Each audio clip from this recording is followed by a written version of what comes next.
name of Heidelin, I fight. Hello everyone and welcome back to the channel. My name is Asmogan and I wanted to start doing this new segment, this new commentary segment where I kind of do a, if there is significant enough news per week, I wanted to start doing a week-to-week coverage of some gaming news that's been happening in the gaming sphere, and there's plenty of stuff to talk about in this video.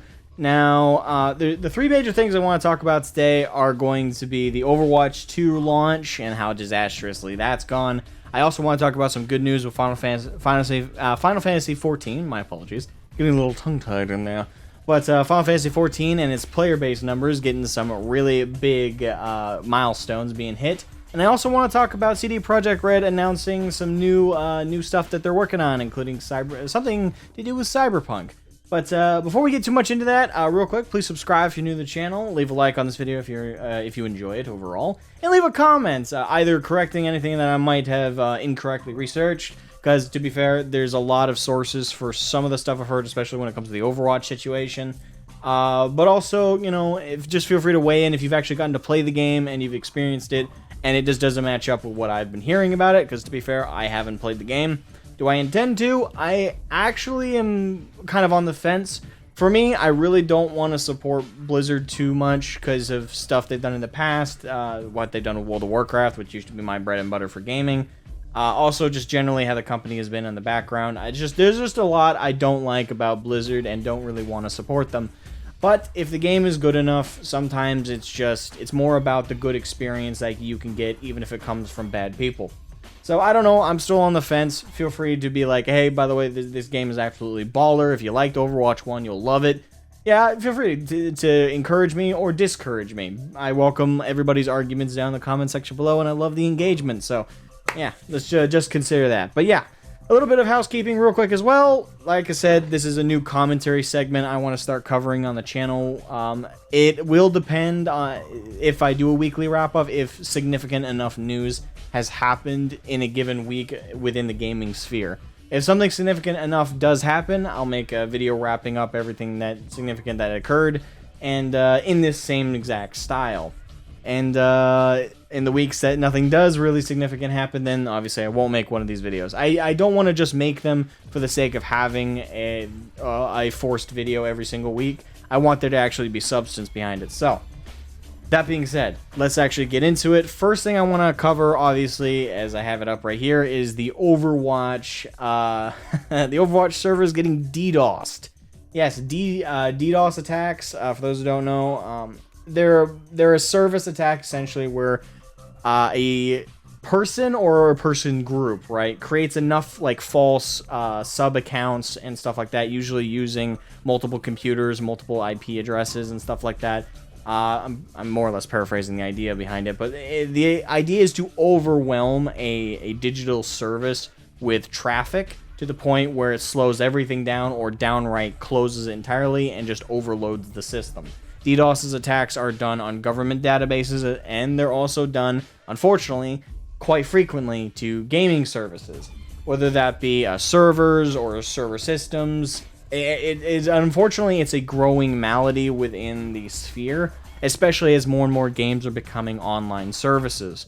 So because of that, DDoS attacks are growing, and they are growing again, especially against companies that have controversies behind them, because unfortunately, there are scorned gamers out there with the technical knowledge to perform a DDoS attack, and they unfortunately have no qualms about ruining not just the company's time, but everybody who would be invested into playing the game or participating in a given online service.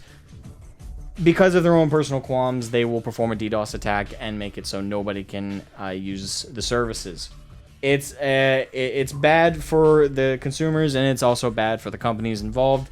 And I'm not gonna lie, when it comes to Blizzard, I have mixed feelings on this. And by the way, I'm definitely subscribing these people with motivations. As far as I've seen anyway, I have looked around. It doesn't seem like there's anyone publicly taking credit, and to be fair, very rarely does any group or people take credit for a DDoS attack, because obviously it's illegal, they don't want to go to jail. And it's not like it's a terror attack, right? Like it's usually when it's done, you do have to guess the motivations. For some people, it's just, I want to fuck with this company, and I have the technical knowledge to do it, and I just want to fuck around for a couple hours. But given that this is Blizzard and given what has happened recently with them, I do feel free in subscribing a little bit. Subscribing a little bit of motivation onto the people who did it, or at the very least, onto the people who might have hired the people who did it, because unfortunately you can hire certain people to perform DDoS attacks. I've not done that, but I know it's possible, based on conversations I've seen on the internet. And yeah, the motivations I think are pretty clear, given the controversy with Blizzard, the sexual scandals, the breast milk scandal. I'm sorry, that just popped back in my head. I still can't believe that fucking shit. But the woman who committed suicide because of the sexual harassment she was getting from her employers there at Blizzard, just the overall horrid stuff that has occurred at Blizzard, I think it's safe to say, at the very least, that is a likely motivation.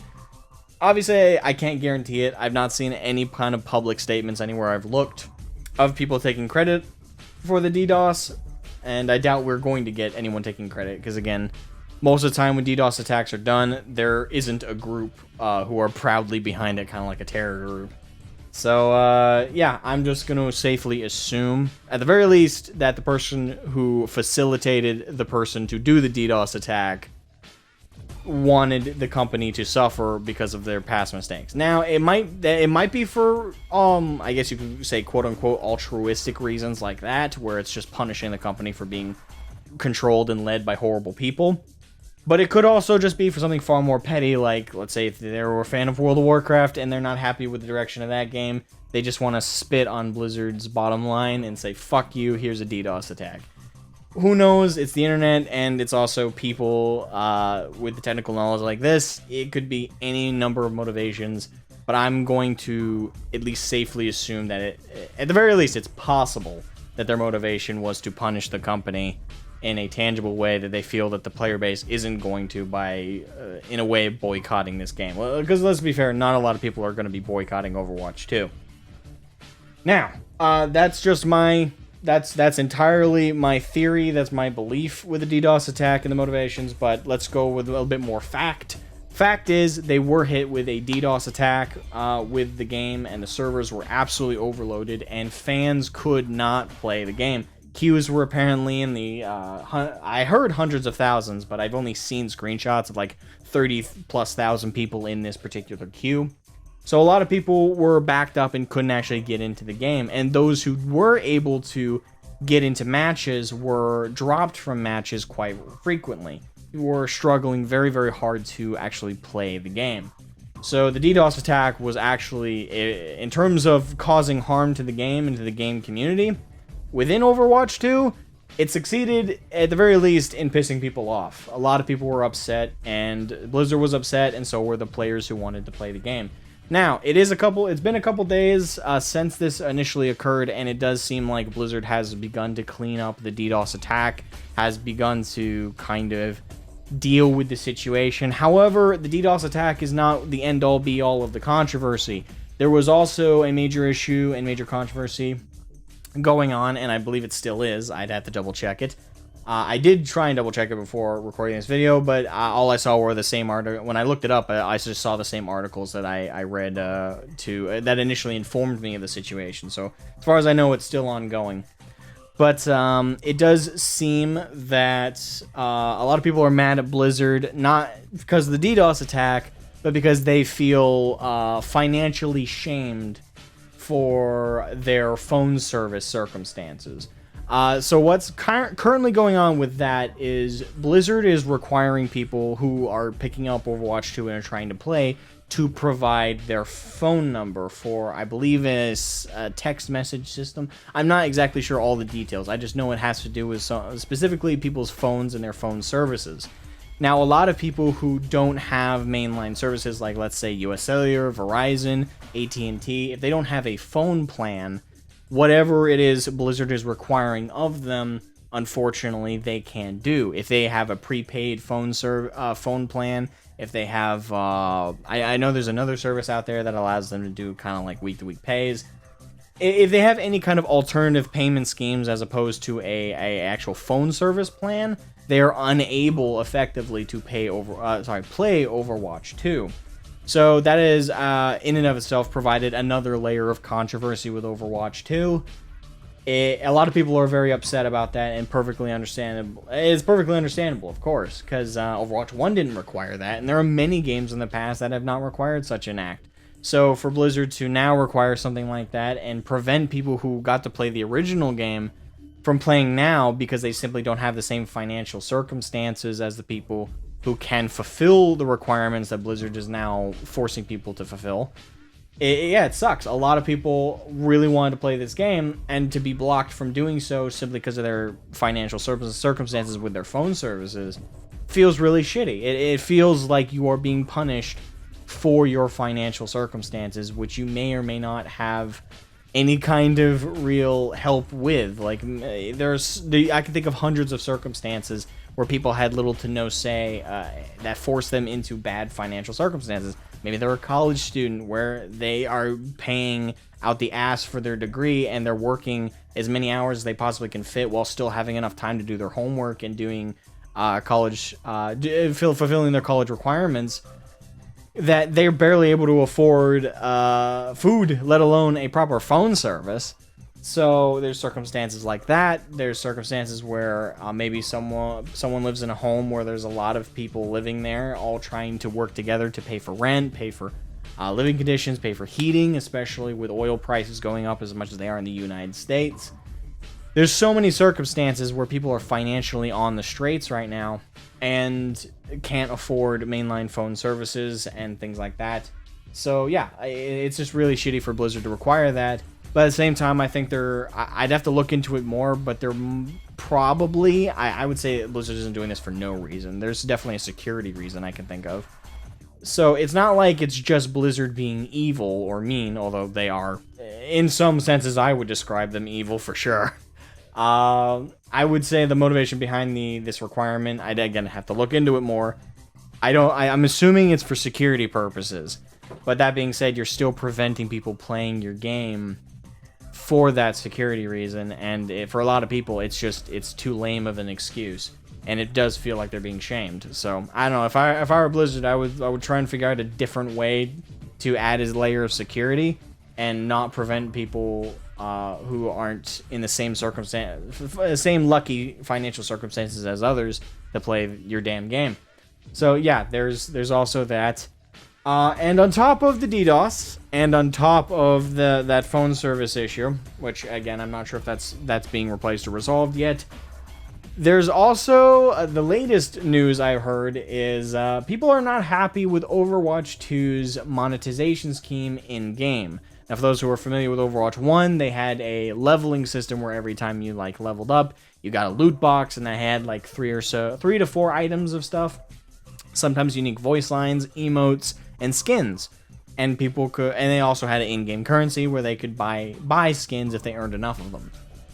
With Overwatch 2, apparently that is not the system. The system they have now is a battle pass style system with in-game currency. However, apparently even some of the legendaries, quote unquote, that people have shown screenshots of that look absolutely horrendous and do not evoke any kind of level of the term legendary for their aesthetic, those are still the cost or the financial price for these skins is absolutely through the roof. I've seen people say quoted as $20, $30, stuff like that. Just absolutely horrendous pricing for in-game skins, which it sucks. It does suck, but I do want to throw this out there. I'm not someone who gives too much of a shit about skins, but I will say I do give a shit about the monetization schemes in games. I think most people should give a shit about that, and this is bad. There should always be, and I'm sad that this is the age of this came to an end a while ago, but I think there should always be a way to earn every skin and every aesthetical piece in a game through gameplay. That should be a reward for playing the goddamn game, and Overwatch 1 did have that. You leveled up, you got a free loot box. You could also buy them, which is stupid and horrid, but you could buy them as well, but you could also earn them in-game. So you could make the argument that, you know, if someone had a fancy fucking skin, it could be a case that they bought it, or it could be a case that they've just played that much that they eventually just got that skin in either the loot box or they had got enough of the in-game currency from the loot boxes to be able to purchase it outright. Regardless, there was an avenue to earn your stuff in the Overwatch 1, and now, by the sounds of it, that's been revoked. There's no way to earn Overwatch 2's in-game skins and in-game aesthetics, so you have to buy them in some form, a fashion or another. And people are saying that some of the achievements you have to get stuff from the Battle Pass system is, some of it's just downright impossible if you don't have the correct circumstances. Like, so there's some achievements I've seen screenshots of where it's like, oh, you must, finish this many matches with a pre-made group. It's like, okay, well, what if you don't have that? What if your friends don't play Overwatch 2? Well, that means you can't make that pre-made group, and apparently there's no group finder system in Overwatch 2 either for people to create groups and actually do several matches together and possibly make friends through the game. So there's many issues with that alone. So yeah, just I've spent a lot of time just on the Overwatch news, and I do kind of want to move on to the more positive news. But yeah, to wrap it up, Overwatch 2's launch has been an absolute horrendous disaster, and I feel very bad for the Overwatch 2 players, but with any luck, it will get better. At the very least, the DDoS stuff, it can be resolved, and so can the loading issues, and so can and they can. The thing is, I don't think this is the end all be all. I think they can fix the Battle Pass system. It's just, it is sad to see that they released the game with such a money-grubbing system, but at the same time, it's Blizzard, so I don't know. You shouldn't really be surprised. Look at Diablo Immortal. Like, look how that came out. The greed is the name of the company at this point. They've completely dropped any pretense of making things for the players and for fun, so that's Blizzard for you. It sucks. Fuck it, Overwatch 2. I feel bad for you guys, and I don't know, maybe I'll pick up the game just to see if, at the very least, if the game is fun to play, then at the very least there's that, and the Battle Pass and the cosmetics and stuff like that. At least that's cosmetic. It's not like pay to win, right? So, trying to find the silver lining there. But yeah, like, Blizzard, man. They can't get a W. They can't get a W. It's just all L's. It's all L's for them. But yeah, talking about a W, though, for a studio that deserves it, Final Fantasy XIV has passed 27 million registered players. Woo! Yeah, baby! Oh, God. I love this MMO so much. I love the team behind FF14, Yoshi P. I just love them so much. And as much as I know people have gripes with Square Enix as a company, and I have my gripes with them, you can't deny that the people, the developers behind FF14 love what they do. They put the passion in, and by God, this is so earned.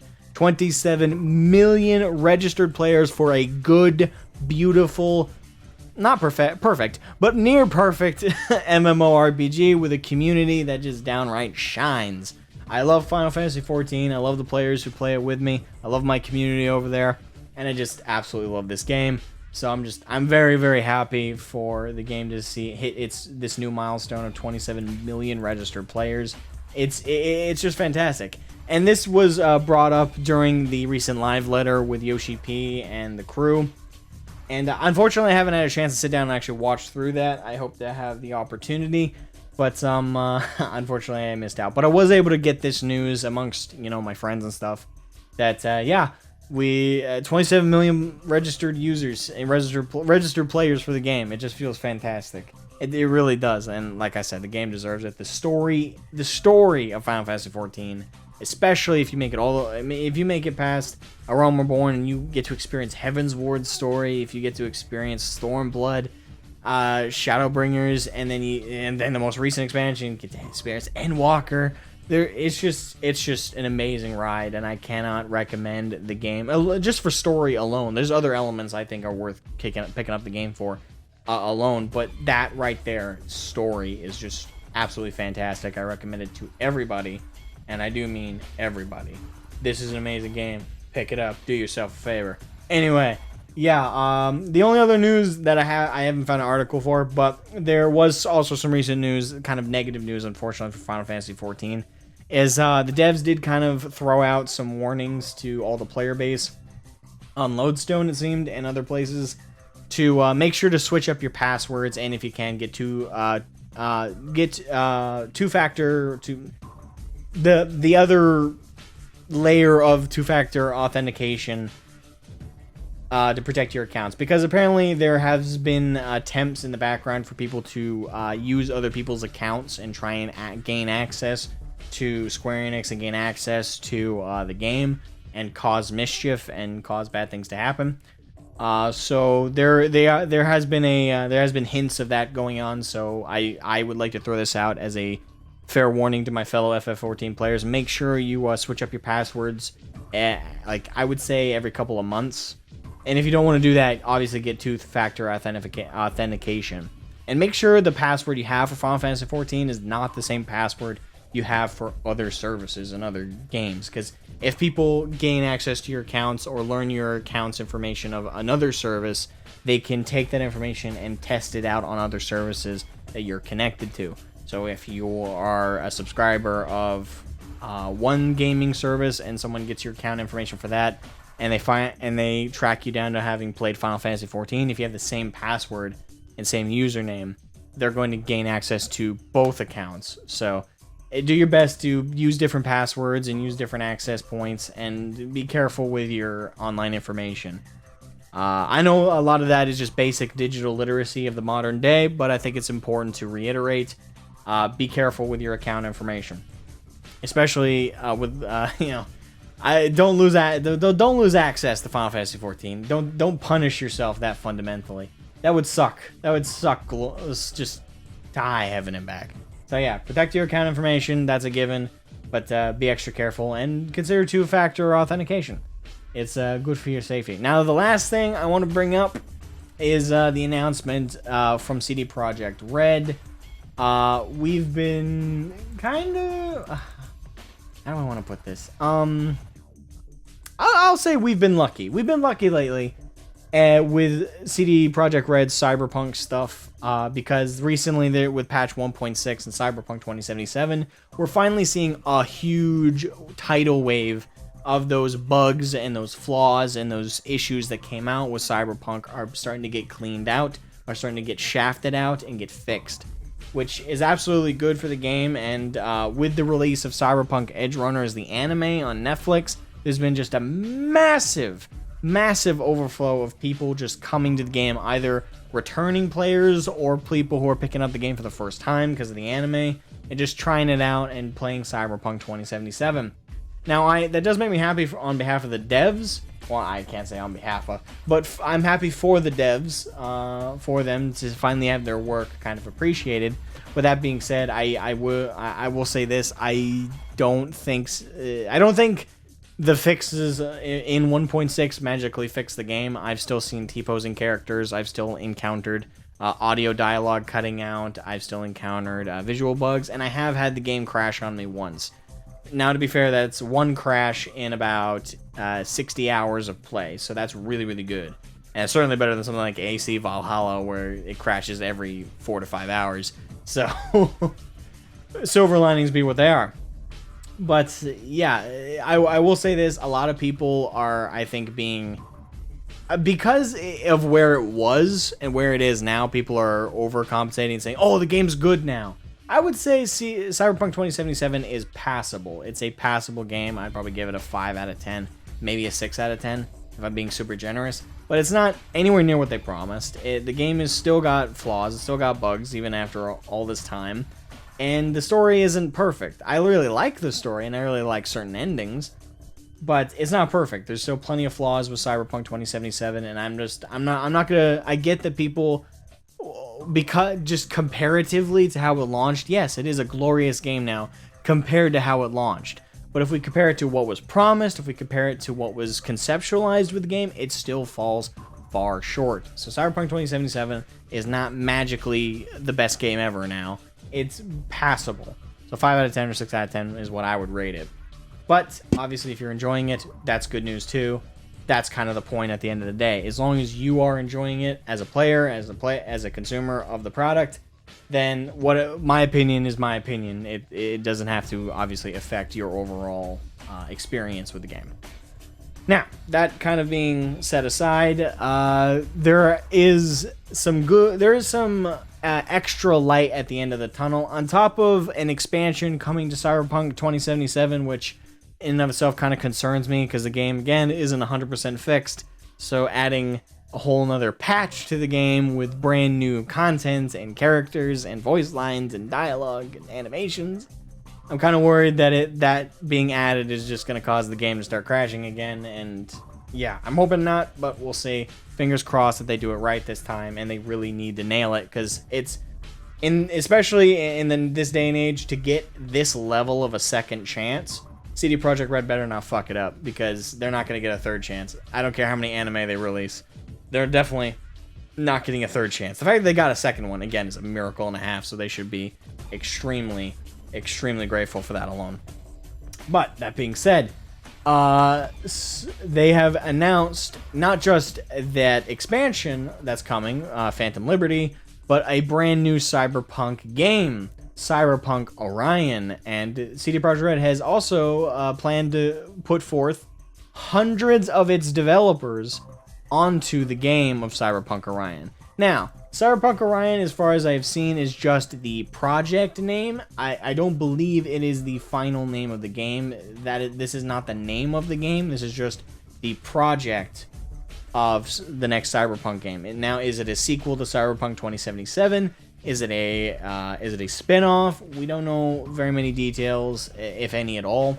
Right now, we just know that it's in development. We know they have another Cyberpunk video game on the burner, and they're getting cooking. You know, they're underway with it, and that they're putting full force into it. Fingers crossed. Personally, as for what I want for Cyberpunk Orion, I want it to be what Cyberpunk 2077 promised itself to be. With that base, yeah, I would say objectively they failed with Cyberpunk 2077. I would like them to just, at this point, take all the stuff that they made for Cyberpunk 2077 for, like, assets from, like, 3D models, characters, vehicles, the city itself, and just kind of clean it up in a proper engine, put it together, redesign a huge amount of the game, and bring us the game that they promised. Have Cyberpunk 2077 be the prototype to Cyberpunk Orion's finished project. Let it be the final, the proper 1.0, as opposed to Cyberpunk 2077 being the 1.0. If that makes sense. Like, that's what I hope Orion's gonna be. But there's this voice in the back of my head that's extremely fearful that Cyberpunk Orion might be a mobile game with microtransactions. Knock on wood. Because I pray to Christ. That is a fear. I pray to Christ. That's the devil on my shoulder just trying to fuck with me right now. But I'm not gonna lie. With Diablo Immortal having been what it was, at this point, I don't know if I have any faith in the gaming industry. And CD Projekt Red lied to us outright when it came to 2077. So, and yes, they did lie. I get it. The huge amount of the people who have come back to 2077 and are liking it and love the Edge Runners anime are now going to defend it fervently. I get that. But you can't deny that they did straight up lie to people when it came to 2077. Even to the point of that review embargo. I hope nobody forgets that shit, that they prevented reviewers using their own footage. Yeah, I remember that. Fuck you, CD Projekt Red, for that one. Thank you. But yeah. Oh, I'm both excited and apprehensive as all hell for Cyberpunk Orion. I'm just hoping, again, it ends up being the RPG experience that 2077 should have been.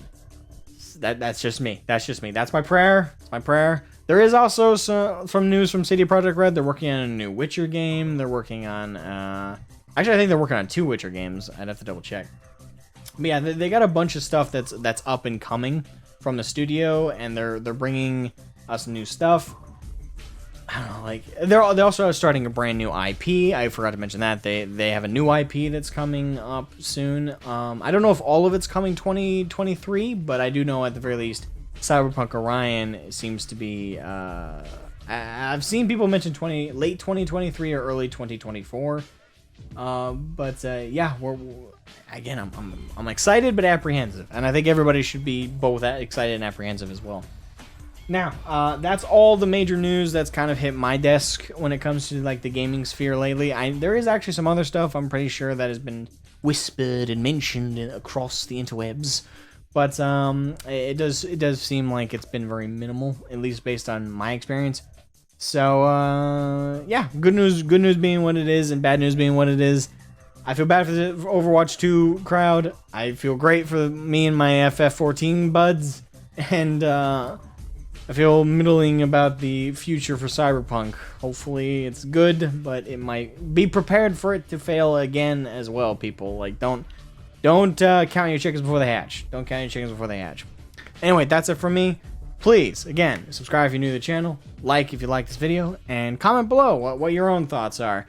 Are you experiencing, like with Overwatch 2, are you playing right now? After the DDoS is cleared up, is the monetization stuff really not that bad in your opinion? Because maybe you just don't care about the cosmetics, or you do, but it's just not the most important thing in the world. And you believe Blizzard will clean it up and actually make a way for us to earn stuff in game. If you're an FF14 player, how excited are you that we're hitting new milestones with our player base and having new people join our game? Awesome. And yeah, how do you feel about Cyberpunk Orion and the future of Cyberpunk? I want to hear it all in the comment section below. Anyway, that's it for me. I'll catch you guys later. Bye bye.